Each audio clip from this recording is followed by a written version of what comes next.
Hi, my name is Ross Hollander. I am the sheltering lead for Florida's Southern Gulf chapter. I'm going to briefly discuss the sheltering tools available in our chapter. First, we have shelter supply kits. Each is designed to support a 200-person shelter. Inside those kits, as shown by the inventory sheet on the front, are office supplies, safety and health items, forms, wristbands, signs, everything you basically need to get a shelter up and running. Inside the shelter supply kit, it's not just a jumble of stuff. There's a bag or a box for registration, and there's a box for the information team, and information for the feeding team, as well as the dormitory. An example here is we've provided guidance for the registration process. We know that this is critical to shelter success, so we've set up a step-by-step instructions for those who need it and a checklist for those who don't.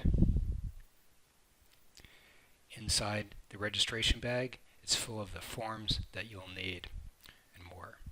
So here we have all the forms that are necessary to set up registration along with the wristbands for registration. The shelter managers also get a notebook. The notebook provides guidance for the shelter manager, and it also has all of the key forms for them to be able to run the shelter.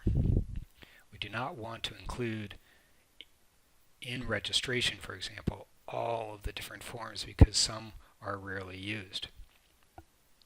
So these are in the shelter manager's notebook, and they can be picked and pulled as necessary in order to do those specific functions. Inside the notebook, there's operating a shelter checklist, which is a great guide for the shelter manager to be able to run, open, close, and operate the shelter.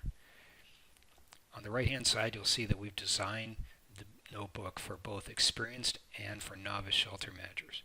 If you're very experienced, you can simply turn to the sections and tabs for the specific forms that you need.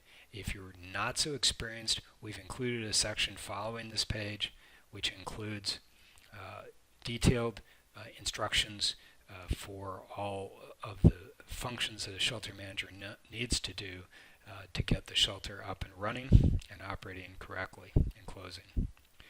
These instructions are tied to the operating a shelter checklist, but provide a little bit more detail to help them be successful. Also, the very first tab, tab A, has the key forms to get the shelter open. So for example, it includes a opening and closing inspection form. It also includes a staffing form and a few others for the shelter manager to get the shelter open as quickly as possible. There are 42 different tabs in this notebook that are provided with forms that cover all of the functions that would be needed within the shelter.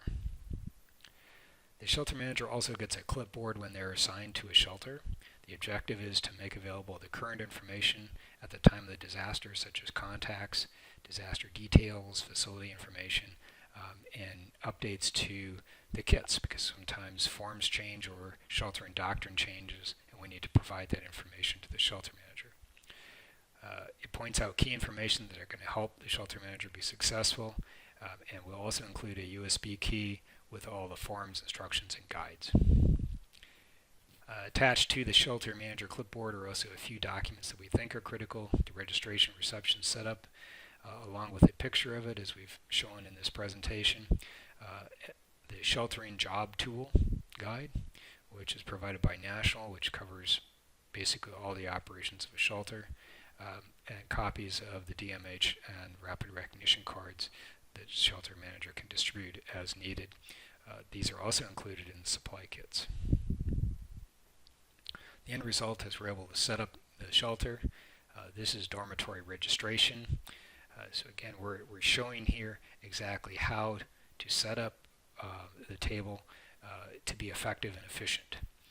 So we've got the welcome information, the dormitory registration form, all those supporting cards for DMH, the observations and questions card, an outright gift sign, all right, and the wristbands. So everything basically needed to be able to start registering clients for the dormitory, or a very similar setup for reception, for sign-in. We also have a resident counting form.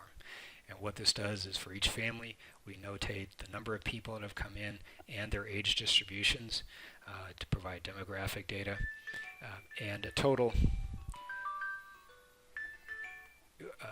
so that at any point in time a shelter manager can walk amongst his registration tables and within a minute be able to capture the total number of people that have registered in the shelter to that point. Okay, finally, we have to keep track of all of the kits that we have. So we have shelter kits, we have shelter manager kits, and we have shelter manager notebooks. This is the shelter manager's board. It is not the formal inventory management system, but it's a way for us to keep track of where our kits are located. We have them in 4 different counties. We pre-stage the kits, and each kit has a number, and the circled numbers are the number of kits that are in that particular location. In summary, the clipboard has the latest information which has been updated for the specific disaster. The shelter manager's notebook provides guidance and forms for the shelter manager. The shelter manager's Go kits, which we haven't shown, but are basically a smaller version of the supply kit that allows the shelter manager to execute while waiting for logistics. It has forms and all the office supplies, etc., that go along with it, and some signs. And the shelter supply kits themselves, which have the forms, signs, and office supplies to run the 200-person shelter. Thank you for listening.